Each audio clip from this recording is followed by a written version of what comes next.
এক অভূতপূর্ব মুহূর্তের সাক্ষী হয়ে উঠছিল দেশের সামাজিক যোগাযোগ মাধ্যম, যেখানে এক নারীর তেজদীপ্তি বক্তব্য এবং তার আত্মবিশ্বাসে ভরা উপস্থাপনা যেন এক ঢেউ তুলছিল। তার প্রতিটি বাক্যই যেন মেধা ও প্রজ্ঞার প্রতিচ্ছবি, আর পোশাক আশাকে ছিল এক রুচিশীল স্মার্টনেসের প্রকাশ। নেটিজেনদের আলোচনার কেন্দ্রবিন্দুতে পরিণত ছিলেন তিনি। প্রশংসার ঝড় উঠছিল ডিজিটাল দুনিয়ার আনাচে কানাচে। অনেকেই তার পরিচয় জানতে আগ্রহী হয়ে পড়েছিলেন। কে এই নারী?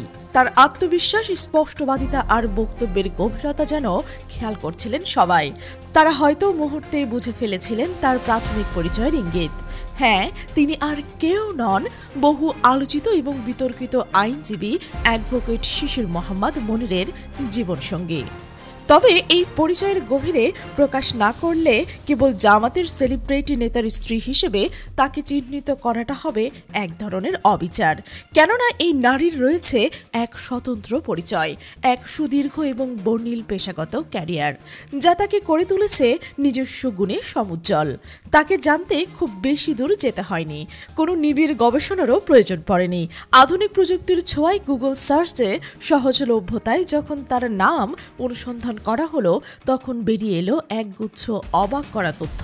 সুমাইয়া রায়হান এই নামটির সঙ্গে জড়িয়ে আছে এমন এক বিস্ময়কর উত্তাপ যা সাধারণের ধারণাকেও ছাড়িয়ে যায়। গুগলের আর্টিফিশিয়াল ইন্টেলিজেন্স যেন স্পষ্ট করে বলে দিচ্ছেন, এই নারী যেন তেন কেউ নন, তিনি একজন বহু অভিজ্ঞ এবং সুদক্ষ ডিজিটাল এক্সপার্ট। তার কর্মজীবনের দিকে দৃষ্টিপাত করলে দেখা যায় তিনি কাজ করেছেন গ্রামীণফোনের মতো দেশের অন্যতম বৃহৎ কর্পোরেট প্রতিষ্ঠানের এক গুরুত্বপূর্ণ পদে।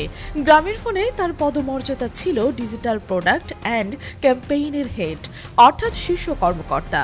এক সময় তিনি একজন প্রাক্তন প্রকল্প ব্যবস্থাপক হিসেবেও দায়িত্ব পালন করেছেন এবং তার হাত ধরে গড়ে উঠেছিল কৃষি সেবার মতো যুগান্তকারী ডিজিটাল সার্ভিস। গ্রামীণফোনের মতো বিশাল একটি প্রতিষ্ঠানে এত বড় একটি ডিপার্টমেন্টের প্রধান হিসেবে তার শিক্ষাগত যোগ্যতা নিয়ে কৌতূহলের জায়গাটা কিন্তু স্বাভাবিক। আর সেখানে আসে আরও একটি চমকপ্রদ তথ্য, তিনি পড়াশোনা করেছেন বাংলাদেশের শ্রেষ্ঠ বিদ্যাপীঠ ঢাকা বিশ্ববিদ্যালয়ের। কাকতালীয়ভাবে তার স্বামী শিশির মোহাম্মদ মনিরও এই একই বিশ্ববিদ্যালয়ের ছাত্র ছিলেন। তবে তাদের শিক্ষা জীবনের পথ ছিল ভিন্ন। শিশির মোহাম্মদ মনির ঢাকা বিশ্ববিদ্যালয়ের উর্দু ও ফার্সি বিভাগে পড়াশোনা করলেও একসময় তিনি ছাত্র শিবিরের ঢাকা বিশ্ববিদ্যালয়ের শাখার সভাপতি এবং পরবর্তীতে কেন্দ্রীয় কমিটির সেক্রেটারি জেনারেলের মতো গুরুত্বপূর্ণ পদে আসীন হয়েছিলেন। অপরদিকে সুমাইয়া রায়হান বেছে নিয়েছিলেন ঢাকা বিশ্ববিদ্যালয়ের সবচেয়ে উঁচু বিভাগগুলোর একটি, ইনস্টিটিউট অফ বিজনেস অ্যাডমিনিস্ট্রেশন বা আইবিএ। এই আইবিএ বিভাগকে দেশের সবচেয়ে গুরুত্বপূর্ণ এবং প্রতিদ্বন্দ্বিতামূলক বিভাগ হিসেবে গণ্য করা হয়, যেখানে ভর্তি হতে গেলে প্রয়োজন হয় তুখোর মেধা ও প্রজ্ঞা। তবে এই সহজেই অনুমেয় যে শিশির মনিরের জীবনসঙ্গী হিসেবে সুমাইয়া রায়হান কোনো সাধারণ নারী নন, বরং তিনি সেরাদের সেরা একজন। সুমাইয়া রায়হানের এই অনবদ্য পরিচয় আরও গভীরে জানতে যখন তার লিঙ্কডইন প্রোফাইলে ঘাঁটতে যাওয়া হলো, তখন সামনে এলো এক অভিজ্ঞতার বিশাল খতিয়ান। যদিও তার পরিচয়ের আগে থেকে একজন পাবলিক ফিগারের সহধর্মিণী হিসেবে সাধারণ জনগণের কাছে পরিচিত ছিল, তবে তার পেশাগত জীবন যেন সেই পরিচয়ের চেয়েও বহুগুণে উজ্জ্বল। তার বিজনেস অ্যাকাউন্টে ইংলিশ বায়ুতে লেখা তথ্যগুলো থেকে বোঝা যাচ্ছিল টেলিযোগাযোগ শিল্পের বিভিন্ন শাখায় কাজ করার তার অভিজ্ঞতা বেশ লম্বা এবং সুদূর প্রসারী। সুমাইয়া রায়হান একজন অভিজ্ঞ বিশেষজ্ঞ হিসেবে প্রকল্প ব্যবস্থাপনায় এক অসাধারণ রেকর্ড তৈরি করেছেন, বিশেষ করে মোবাইল সম্পর্কিত ডিজিটাইজেশন, আধুনিকরণ এবং উন্নয়নের ক্ষেত্রে তার অবদান অনস্বীকার্য। এছাড়াও বিশ্লেষণ এবং গ্রাহক জীবনচক্র ব্যবস্থাপনা, ব্যবহারকারী গবেষণা ব্যবস্থাপনা এবং গ্রাহক অভিজ্ঞতার মতো ক্ষেত্রগুলোতেও তার রয়েছে এক কঠোর দক্ষতা এবং অনবদ্য পারদর্শিতা। এটি অবশ্য গুগল ট্রান্সলেটরের একটি অনুবাদক ছিল, যা তার কর্মপরিধি সম্পর্কে একটি প্রাথমিক ধারণা দেয়। এই তথ্যগুলো থেকে সহজেই অনুমান করা যায় সুমাইয়া রায়হান যেন তার স্বামীর মতোই উচ্চ লেভেলের একজন ইন্টেলেকচুয়াল বা বুদ্ধিজীবী। তার কথা বলার স্টাইল এবং প্রথম নাম্বার হয়তো অনেকের কাছে কিছুটা কঠিন মনে হতে পারে, ঠিক যেন শিশির মোহাম্মদ মনিরের মতোই এক গভীর প্রজ্ঞা ও সূক্ষ্ম চিন্তাধারার প্রতিফলন। এই ঘটনাটি যেন এক নতুন বিতর্কের জন্ম দিয়েছে রাজনৈতিক মহলে।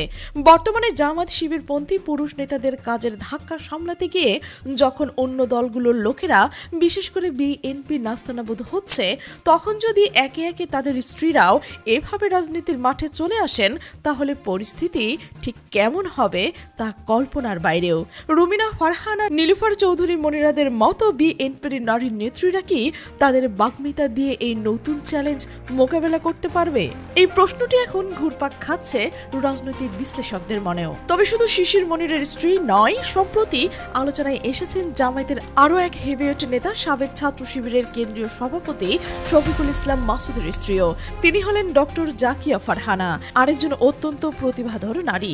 পেশাগত জীবনে তিনি একজন চক্ষু বিশেষজ্ঞ ও ফ্যাকো সার্জন।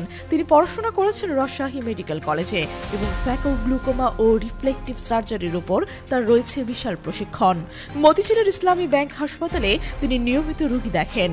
তবে তার পরিচয় শুধু সেখানে সীমাবদ্ধ নয়, নিজের পেশাগত কাজের বাইরেও তিনি শফিকুল ইসলাম মাসুদের নির্বাচনী এলাকা পটুয়াখালীর বাউফলে এক বিশাল সময় ব্যয় করছেন।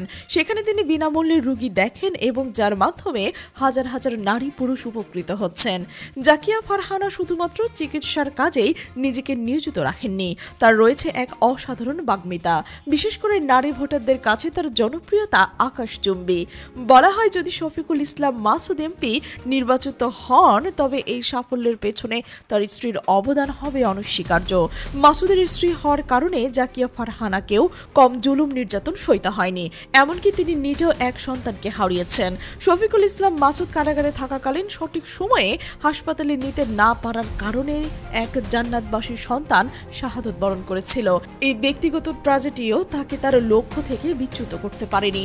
মধ্যবয়সী নেতাদের স্ত্রী ছাড়াও জামাতের আরো অনেক শীর্ষ নেতার স্ত্রী নিজ নিজ ক্ষেত্রে প্রতিষ্ঠিত ব্যক্তিত্ব, যেমন জামাতের নায়েবে আমির ডক্টর আব্দুল্লাহ মোহাম্মদ তাহেরের স্ত্রী হাবিবা চৌধুরী। তার স্বামী নিজের গর্বের সাথে উল্লেখ করেন, যদি আমরা মেয়েদেরকে ঘরে বন্দি করে রাখি তাহলে আমি সবচাইতে রোজগার হব, কারণ আমার wife professor of radiology, university of teacher of university. এই হাবিবা চৌধুরী পড়াশোনা করেছেন দেশের সেরা প্রতিষ্ঠান ঢাকা মেডিকেল কলেজে। কাকতালীয়ভাবে তার স্বামী ডক্টর সৈয়দ আব্দুল্লাহ মোহাম্মদ তাহেরও এই ঢাকা মেডিকেল কলেজেরই ছাত্র ছিলেন। বর্তমানে হাবিবা চৌধুরী রেডিওলজি বিভাগের অধ্যাপক। তিনি উচ্চশিক্ষিত ও সমাজে প্রতিষ্ঠিত একজন নারী। তিনি ছাত্রী সংস্থার সাবেক কেন্দ্রীয় সভানেত্রী ছিলেন এবং বর্তমানে জামায়াতের মহিলা বিভাগের সিনিয়র দায়িত্বশীলদের পদ অলংকৃত করছেন। তার কণ্ঠে রয়েছে যথেষ্ট প্রভাব সৃষ্টিকারী শক্তি, যা মানুষকে আকর্ষণ করে। শোনা যাচ্ছে তিনি এবার জামায়াতের হয়ে কোনো একটি আসনে এমপি প্রার্থীও হতে পারেন। এদের বাইরে রয়েছে ডক্টর শফিকুর রহমানের স্ত্রী আমেনা বেগম। তিনি একজন এমবিবিএস ডাক্তার। 2001 থেকে 2006 পর্যন্ত তিনি জাতীয় সংসদের মহিলা সদস্য পদে দায়িত্ব পালন করেছেন। জামাত শিবিরের প্রায়শই গুপ্ত অর্থাৎ গোপন ও অপ্রকাশ্য শক্তি হিসেবে অভিহিত করা হয়। এই কথাটি এক অর্থে ভুল নয়, তবে দেশের সাধারণ মানুষ জামায়াতে তাদের মিডিয়ার দেখে বা সামনাসামনি পরিচিত যেন এমপি, মন্ত্রী, আমির, সেক্রেটারি লেভেলের নেতারা তারা কেবল এক বিশাল আইসবার্গের দৃশ্যমান চূড়ার মাত্র। এই আইসবার্গের মাথায় হয়তো সমালোচনাযোগ্য বহু অযোগ্য ব্যক্তিকেও দেখা যায়, যাদের নেতৃত্ব প্রশ্নবিদ্ধ। কিন্তু জামায়াতের যে হিডেন রিসোর্স বা অপ্রকাশ্য সম্পদ রয়েছে, অর্থাৎ যাদের দেখা যায় না, শোনা যায় না, ধরা যায় না, ছোঁয়া যায় না, তাদের শক্তি সম্পর্কে সাধারণ মানুষ খুব কমই ধারণা আছে। যদি জামায়াত তাদের এই অপ্রকাশ্য সম্পদের সঠিক ব্যবহার করতে পারে, তবে তাদের ধারের কাছেও কেউ আসতে পারবে না। ভালোভাবে অনুসন্ধান করলে বহু মণিমুক্তা খুঁজে পাওয়া যাবে, যা জামায়াতের আসল শক্তিকে প্রকাশ করে। হয়তো সেই কৌশলগত পদক্ষেপের অংশ হিসেবে একে একে সুমাইয়া, জাকিয়া, হাবিবাদের মতো নারীদের সামনে আনছে জামায়াত। জামায়াতের ক্ষমতায় আনতে হলে শুধু পুরুষদের নয়, নারীদের জাগরণও যে অপরিহার্য, তাই এই পদক্ষেপগুলো থেকে স্পষ্ট প্রতীয়মান। তাছাড়া বিএনপির প্রোপাগান্ডা, গুজবের ঢেউ প্রতিহত করতে হলেও এমন শক্তিশালী আত্মপ্রকাশের প্রয়োজন। দীর্ঘদিন ধরে একটি মিথ্যা ধারণা প্রচার করা হচ্ছে যে জামায়াত ক্ষমতায় আসলে নারীরা ঘরে বসে শুধু সন্তান লালন পালন করবে, তাদের চাকরি বা ব্যবসা করতে দেওয়া হবে না। সুমাইয়া, রায়হান, জাকিয়া, ফারহানা, হাবিবা চৌধুরী এবং আমেনা বেগম বেগমদের মতো সফল নারীদের আগমন এই মিথ্যাকে ধীরে ধীরে স্পষ্ট করে দিচ্ছে। এছাড়াও সারা দেশে মহিলা জামায়াত এবং ইসলামী ছাত্র সংস্থার কর্মীদের ওপর বিএনপি, ছাত্রদল, যুবদল আর মহিলা দল যে তাণ্ডব চালাচ্ছে, সেই পরিস্থিতি জামায়াতের নেতাদের উচিত তাদের স্ত্রীদের সামনে রেখে নেতৃত্ব দেওয়া, বিষয়টি গুরুত্ব সহকারে বিবেচনা রাখা। এতে করে তৃণমূলের নারীরা যারা মাঠে ঘাটে কাজ করছে, অন্তত তারা এখন সাহস পাবেন, আর তারাও জোরে সোরে দাঁড়িপাল্লার হয়ে কাজটা চালাতে পারবেন। নারীদের এই বিশাল ভোটের গোষ্ঠী এবং তাদের সক্রিয় অংশগ্রহণের মাধ্যমে জামায়াতের ক্ষমতায় যাওয়ার পথ আরো মসৃণ হবে বলে ধারণা করা হচ্ছে।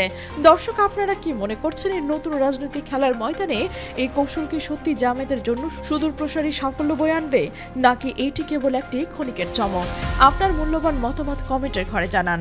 আর এই চ্যানেলের নতুন হলে অবশ্যই সাবস্ক্রাইব করুন এবং বেল আইকনটি বাজিয়ে রাখুন, যাতে এমন গুরুত্বপূর্ণ বিশ্লেষণ থেকে আপনি বঞ্চিত না হন। এখন স্লোগানটা এমন হয়ে গেছে, সামনে মরবো, যুদ্ধ করব, দাঁড়িপাল্লা দিব।